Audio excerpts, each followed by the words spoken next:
Sir, ಕಾನೂನು ಸುವ್ಯವಸ್ಥೆ ಹದಗೆಟ್ಟಿದೆಯಾ ಅನ್ನುವಂಥ ಪ್ರಶ್ನೆ ಕಾಡ್ತಾ ಇದೆ. ಯಾಕಂದ್ರೆ ಸರ್, ಮಾದಕ ವಸ್ತುಗಳು ಯಥೇಚ್ಛವಾಗಿ ಸಿಗ್ತಾ ಇದ್ದಾವೆ.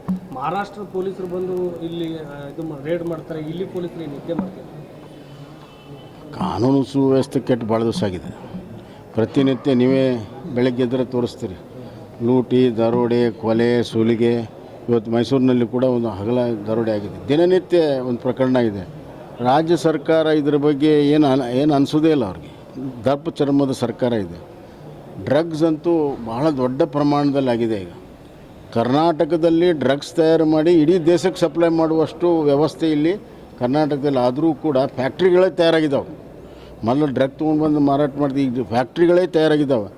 ಆದರೂ ಕೂಡ ರಾಜ್ಯ ಸರ್ಕಾರ ಮತ್ತು ಪೊಲೀಸರು ತಿರುಗಿ ನೋಡಿಲ್ಲ ಅಂದರೆ ಅವರು ಕೂಡ ಶಾಮೀಲಾಗಿದ್ದಾರೆ ಅಂತ ಅರ್ಥ ಇದ್ರಲ್ಲ. ಬೇರೆ ಏನು ಭಾಳ ಸುತ್ತಿ ಬಳಸಿ ಮಾತಾಡೋ ಅವಶ್ಯಕತೆ ಇಲ್ಲ. ಅದನ್ನು ಮುಚ್ಚಿ ಮಾರೋದಕ್ಕೆ ಗೃಹ ಸಚಿವರು ಹೇಳ್ತಾರೆ ನಮ್ಮ ಮಹಾರಾಷ್ಟ್ರ ಜೊತೆಗೆ ಇವರು ಸಹಕಾರ ಕೊಡಲೇಬೇಕು. ಮಹಾರಾಷ್ಟ್ರದವ್ರು ಬಂದು ಇಂಥಲ್ಲಿ ಇದೆ ಅಂತಂದು ಅವ್ರು ಗುರುತಿಸಿ ಹಿಡಿದಾಗ ಇವ್ರು ಬರಲೇಬೇಕು, ಅದು ಕರ್ತವ್ಯ ಇದೆ.